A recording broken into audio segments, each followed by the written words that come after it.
a life of its own. On page 11 of the book Blueprint for Black Power, Amos Wilson states that the greatest threat to black people is psychic violence.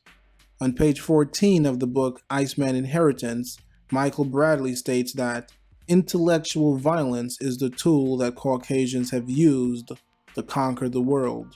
Prodigy discovered that the US government is well aware that the entertainment industry is casting spells on all people, but especially the black race, which causes a possession by these parasitic entities that feed off of negativity.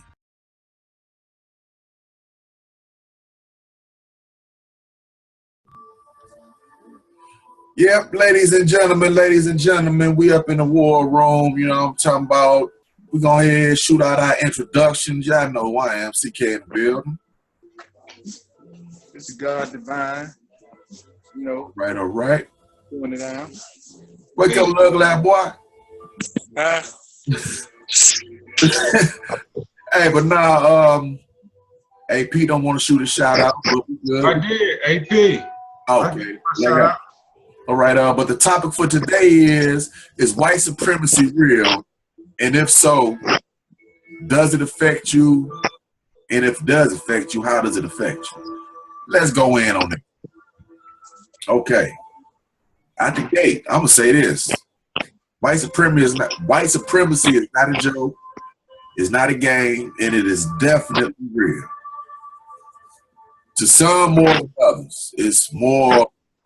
The reason why I say that because some people see it more and feel it worse than others. Okay? I say that to say this. Like the people that are in a higher class and a higher status, that is, in a higher class and higher status, they might say that, no, white supremacy ain't real. White man don't bother me. Okay, so you got some that's brainwashed or rewired the wrong way, or they might not experience white supremacy, or in other words, racism. Give me some. White supremacy does not just stop at racism. Go ahead, bro. I was gonna say, give me some examples of white supremacy. White supremacy would be. It can go two ways. White supremacy can be like, I'm going for a executive position, and I meet all of the requirements for the position, but the supervisor might say that I'm overqualified, so I can't get the job. But in the same position that a white guy comes, don't know anything about the job, but he automatically gets hired. I consider that white supremacy at its finest. Yep. The reason it's like white supremacy is not a white person coming to your face and say nigger this, nigger that, coon this, blase whoop de whoop. They beyond that shit, man. It's 2017. You know what I'm saying? White supremacy is considered racism. White supremacy is pretty much now the direct, indirect, keeping someone down under a certain class. But you don't have to be that. You don't have to be controlled by that. That's the best way I can explain it. All right, Alabama, get your take on it, man. Well, my take is basically just to add on to what he just said. It is definitely real, and I agree with what he said on that one. In a different aspect, just say like we was having a conversation the other day talking about people getting pulled over by the police and shit. I think that would be the prime example of white supremacy right there, because we get pulled over 5-10 times more than anybody else, just on the premise that we might be doing something more or whatnot, and there's nothing there. So whereas like the average white person that is doing something or is in crime, they hardly ever get pulled over. And when they do, or they just let them go or get a slap on the wrist or something. And it, like that's the effects of it right there. You know, just having to deal with that. You know, just trying to do the right thing, just like the man that just got killed or they acquitted. You know what I'm saying? They shot him right there, all over Facebook, and they act like that's justified. You know, how can that be justified? And then to say that it's like it's not even a question, do it exist or is it real? It's like it's evident. You know what I'm saying? It is right there. Like you have to be blind, deaf, and dumb not to see it. And the people that try to act like it's not real or it's not a problem, I think that they are part of the problem because they trying to justify it to keep from feeling that guilt. You know, everybody want to holler about, or well, slavery don't exist no more, or y'all just need to get over it type shit. Whereas, how can you get over something that's still evident and still going on today? And then when you say it don't exist or it's not real, you just add to the existence of it. You know what I'm saying? Not acknowledging it. And that non-acknowledgement is a type of willful ignorance. You know what I'm saying? Like, and then as Black people, we fall right into it. You know what I'm saying? We had these discussions talking about black on black crime. Ain't no such thing as black on black crime. There's no such thing as black on black crime because for the simple fact you don't have white on white crime. You don't have Chinese on Chinese crime. You don't have Arab on Arab crime. You don't have Latino on Latino crime. So why is it black on black crime? You kill where you are in proximity to. You know what I'm saying? If all you live around is black people, then you're gonna have black crime because that's where it's at. You got white people that don't have no black people in their neighborhood, you still have crime. You know what I'm saying? So that's not even the question. It's just I got you. It's a throw off. You know what I'm saying? It's like it's a throw off. It's a mind game. Everything is a mind game. And as long as you give rise, you give acknowledgement to things that really don't exist, you basically just making up. You know what I'm saying? You're trying to put a spotlight on something that really don't exist outside of the spectrum of what the reality is. Because like we talking about how racism is and how racism affects people, but you can't deal with the effect, you can't deal with the subject of it if you're talking about shit like black on black crime. You know what I'm saying? Like we know that there's crime in the black community.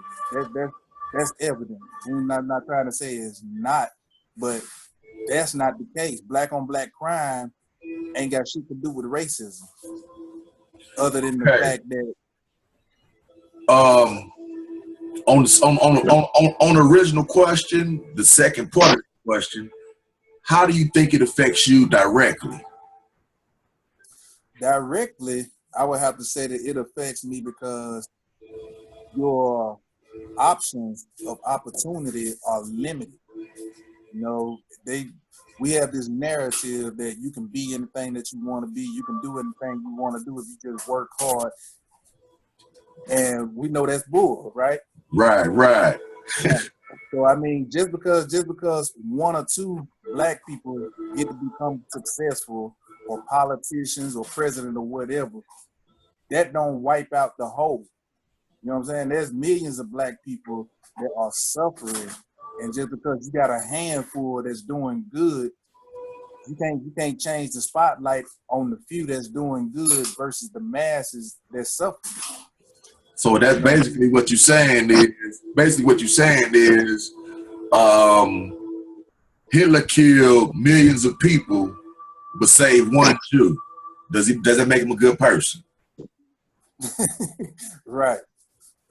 Pretty much. And I mean, even aside from that, you know, we still put the spotlight on Hitler. Okay, he killed 6 million Jews. Okay. Well, over 100 million Africans was killed during the same time by another guy. Leopold. There's no mention of. Yeah. And there's no mention of that. Oh no. So right there, that's your evidence of white supremacy right there. Because anytime it's got anything to do with black people, it's like it's a non-issue. It's not important. You know what I'm saying? As if, like I said, this is the whole reason, like I said, Black Lives Matters, is because there's no recognition of any injustice that goes on with Black people.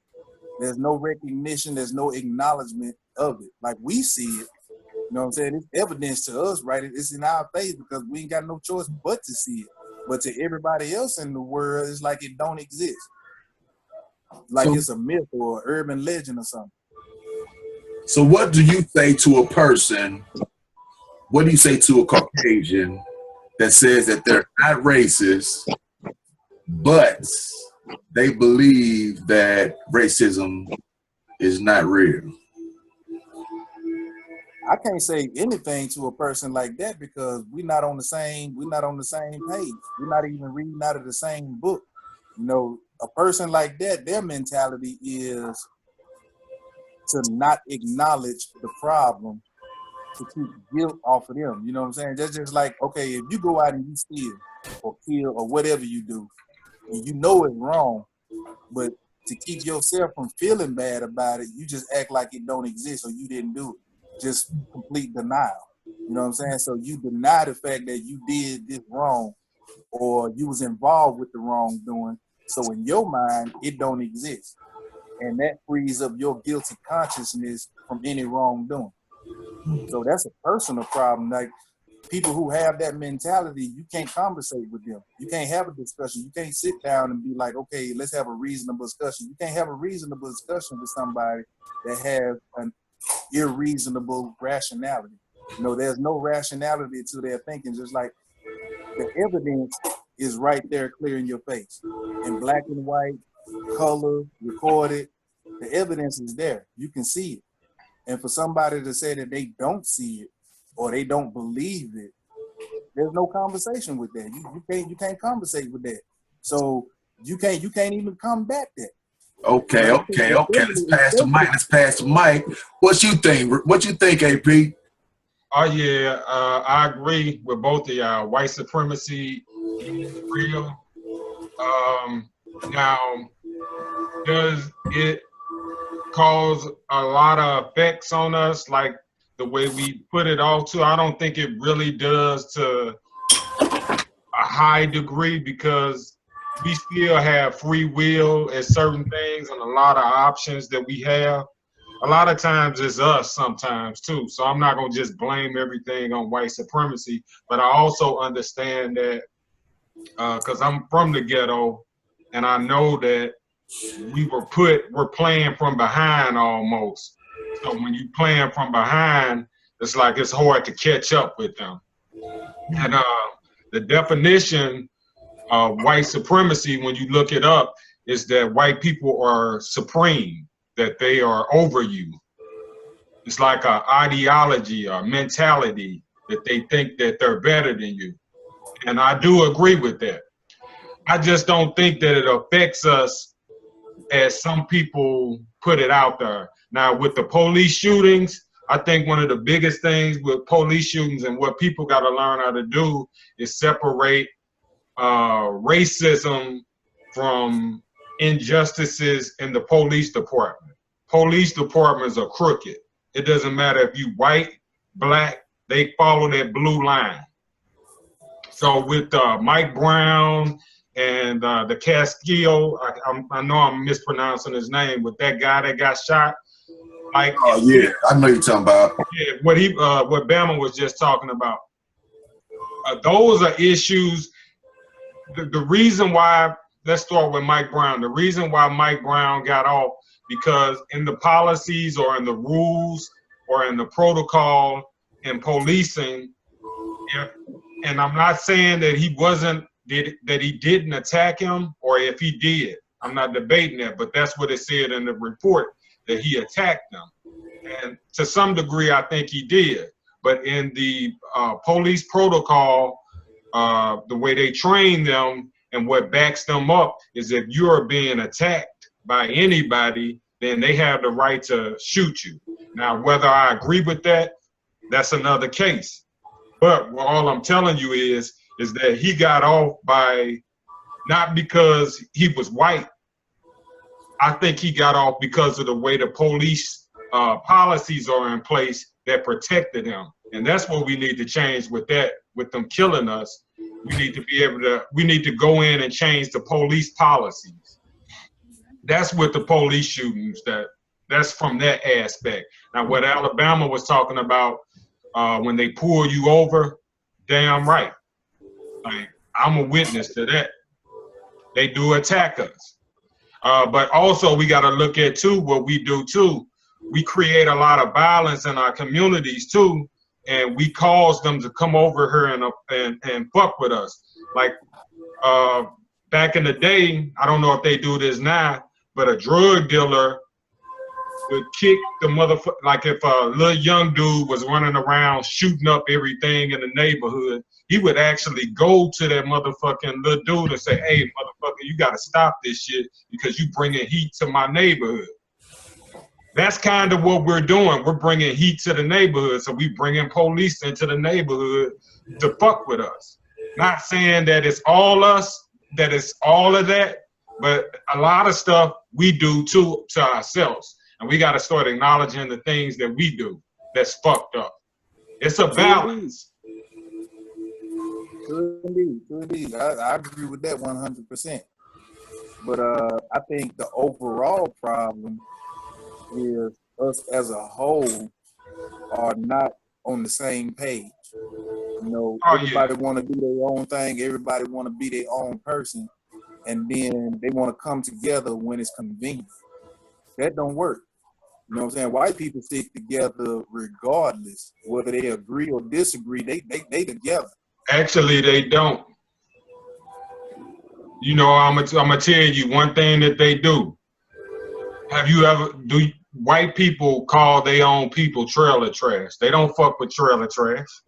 Have you ever heard that term? I know you have. Yeah. But they don't make policies.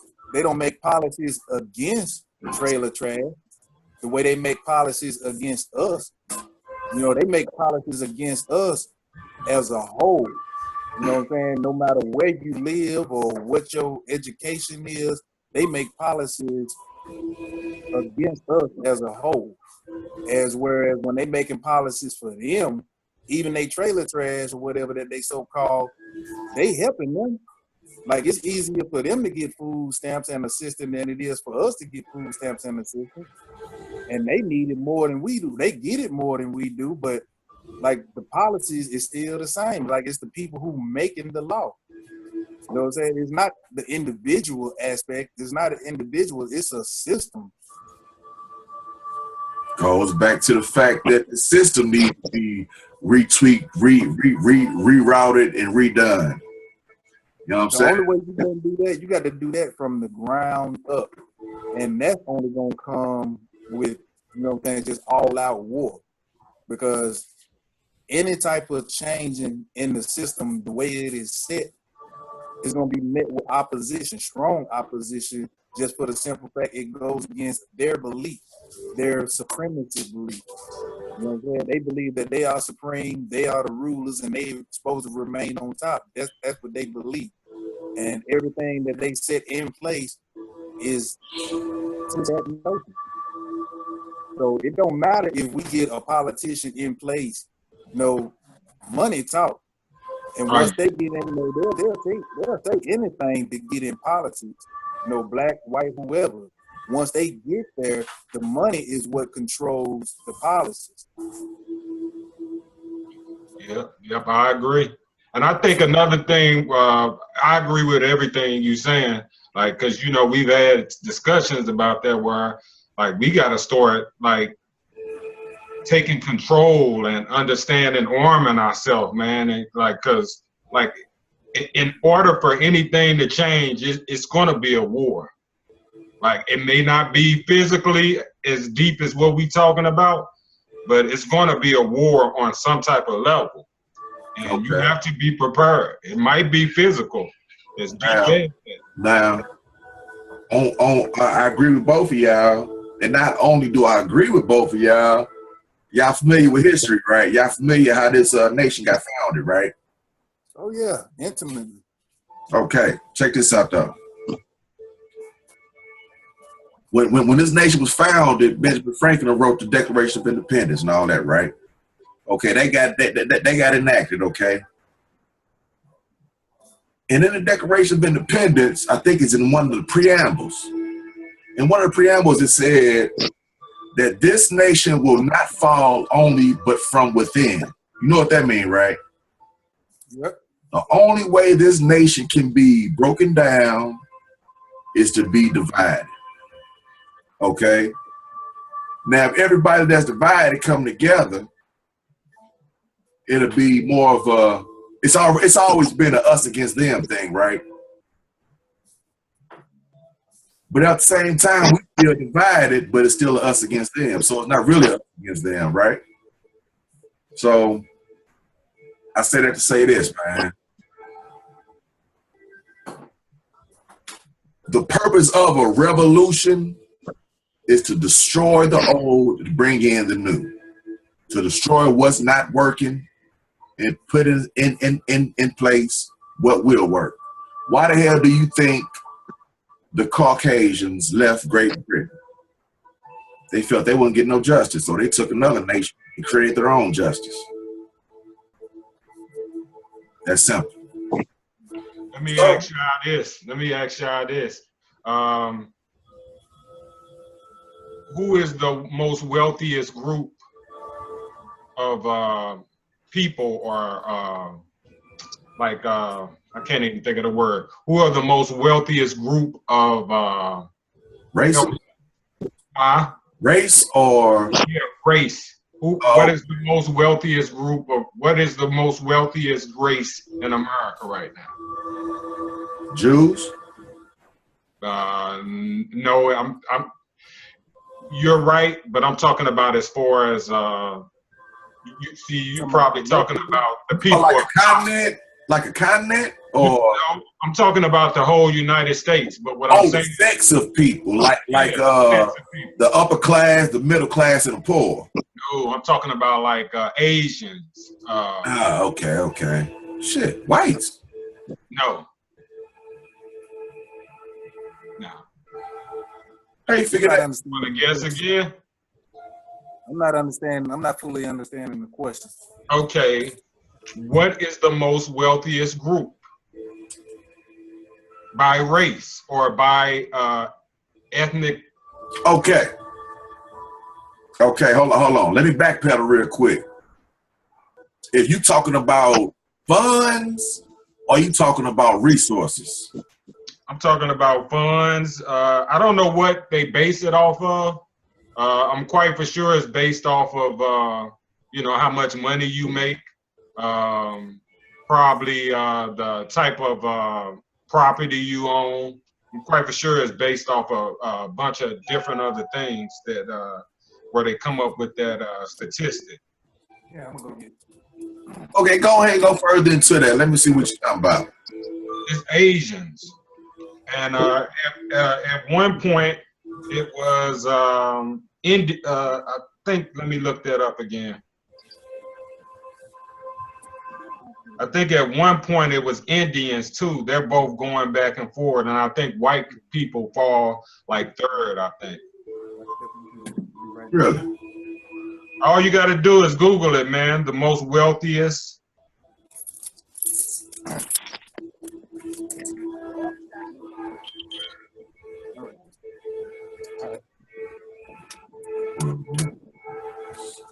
Okay, shoot. I didn't even know that. You say Asian, then Indians, then Caucasians. Let me look it up because I haven't looked it up in a minute. Huh. Well, I didn't know nothing about that. You would automatically think that it was that Caucasians were the wealthiest race. Yeah, list of ethnic groups in the United States by household income. This is based off household income. Yeah, household income. And this was done in 2015. They probably don't have a census right now for 16 right now. Maybe it's coming out. I don't know. But right now, from 2015 by race, it's Asians with a medium household, and they're judging this off household income with 74,245. and whites come in second on this one. Native Americans are at number 3. And then they say at number 4 is some other race. American Indians come in at 5, and blacks at 6. Really? Yep. So we're at the bottom. Man. But the point I'm trying to make is why do you think that they just want to bring us down? Why aren't they attacking Asians? Why aren't they attacking Native Americans? Why aren't they attacking Indians? Why don't they, you know, if that's your philosophy, why are they intent on to attack us? I'm saying, if they already got us down, why would they allow us? Well, I ain't gonna say allow because we're grown, so we should be able to do what we want to do, but let's just stick with the narrative. Why would they allow us or want us to rise greater than where we are? Is the question.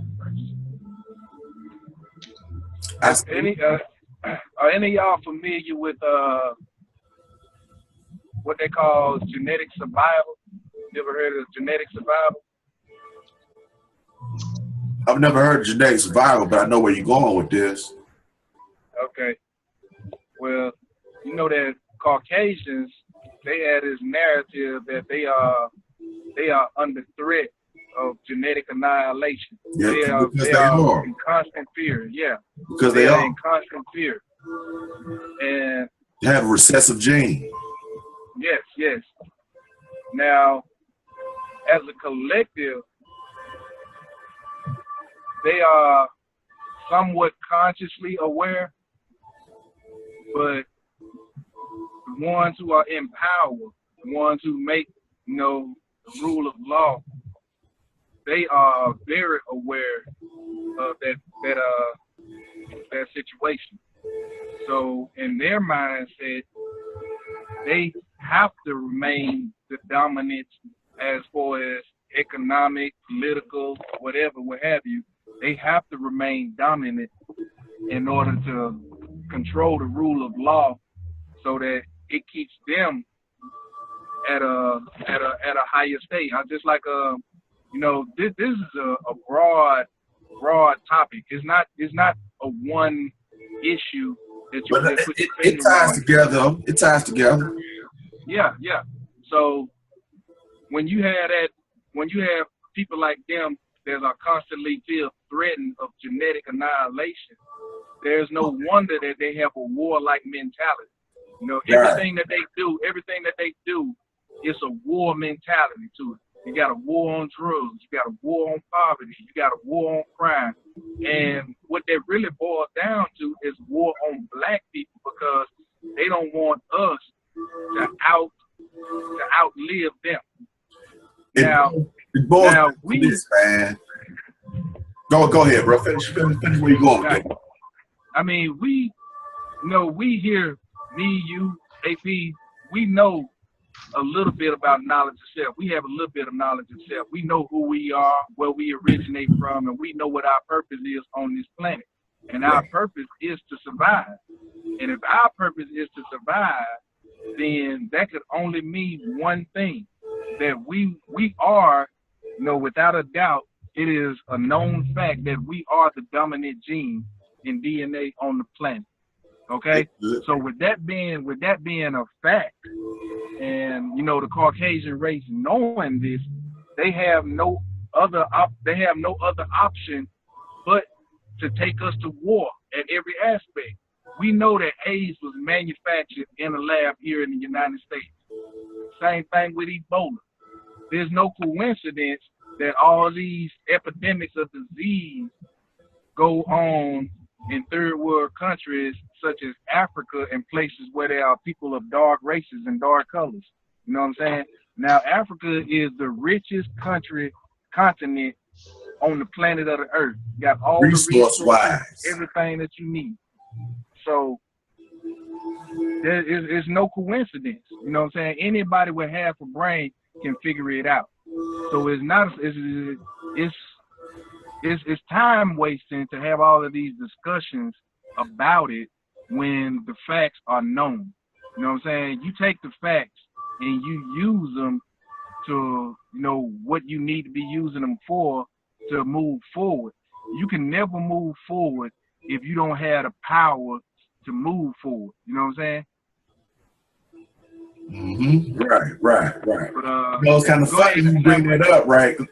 Kind of funny you bring that up because me and my wife was having the same conversation yesterday as far as the dominant gene and the recessive gene. And I used the analogy to her.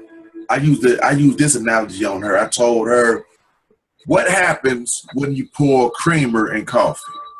Does the coffee turn white, or does the creamer subside? Does the creamer bow down to the coffee? Sure indeed. Give me 1 second. Hold that thought. I'll be right back. Oh, we only got 5 minutes, bro. He dipped anyway. But yeah, man. So I was like this, man. So I'm glad he brought that portion up, man, because when you think about it, that's a good answer to your question, AP. That's what I was gonna say. That's why he answered the question. That's why they attack us, because Asians genetically aren't supreme as we are. Yeah. One thing I want to do, I agree with a lot of things that my brother says. But one thing I want us to do is to have this mentality of what we do for self, man. Ain't nobody, we can scream till we turn black and blue. White people is not gonna come save us. Right. I don't give a fuck, man. You can scream till you turn black and blue. So what's the next objective for you to do? Join, combine, community, unify. Yep. That's where it starts at. And it actually starts inside your home, actually. So start inside your home first and teach your kids and say, hey, look, it's a lot up against you. And I agree with that. We're not living in slavery anymore. Racism isn't as blatant as it was in the past, but it still exists. No. And but there is opportunity for you too at the same time. So whatever opportunity that you have, take advantage of it and jump it. Yeah, I agree with you, bro. I agree with you 100% because I tell you like this. I put it to you like this, man. Even though that this is a given, you're going to get the direct, indirect racism. You're gonna have, if you black, it's gonna happen. No matter what you do, it's gonna happen. The thing about it is, you take what you have control of, and you magnify that. You feed off of that, and you align yourself with people that have that same feeling, that same mindset. Like, okay, if 2 of us got the mindset of four people, we need to get 4 more people who got the same mindset of 4 more people. That's growth and development, man. Yeah, true indeed. Because we only can, because they not coming to save us. That's what I was telling them when you got off Alabama. White people ain't coming to save us. So we can sit around and we can cry kumbaya and whine until we turn black and blue, man. But we got to pull ourselves up, man. And we got to do for ourselves, our own community. That's right. They ain't gonna be here for us, man. And that's why I'm stuck on like in our neighborhood, the violence and shit. Let's focus on that. Let's fix this down and let's marinate this to where this is not as bad as it is. Like you said, we are gonna have violence because we live in the same neighborhood and the same circumference of each other. So we will have a lot of black on black crime, but it doesn't need to be violent. Like the shit going in Chicago, that shit do not need to be happening like that. No, it don't need to be happening, but once again, you know, we are at fault to some degree. Yeah. We are at fault to some degree, okay?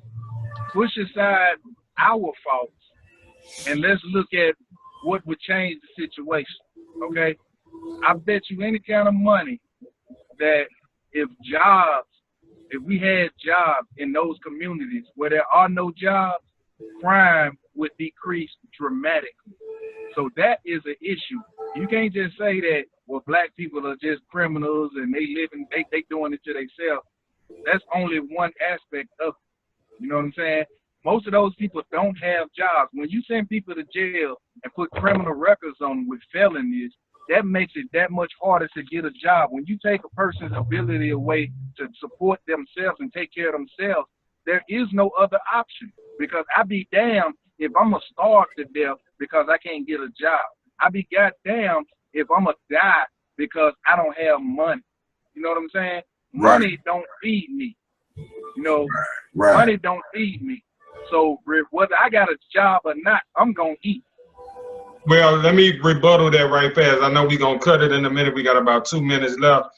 Do you think that that's why they killing each other in Chicago, because of the lack of money? Or do you think they killing each other because of gang violence? Let me tell you this. I want to answer that one. All right, go ahead. Answer that one. Check this out. This is total speculation. I have no proof, but I do got a brain though. What happened up in the Reagan era in California? Drugs blew up. Guns blew up. Rap music blew up. There's a lot of violence, a lot of gang violence, a lot of murders, a lot of killings. Now you remember what happened in the Reagan era and what Reagan was about. Now look at what's going on in Chicago.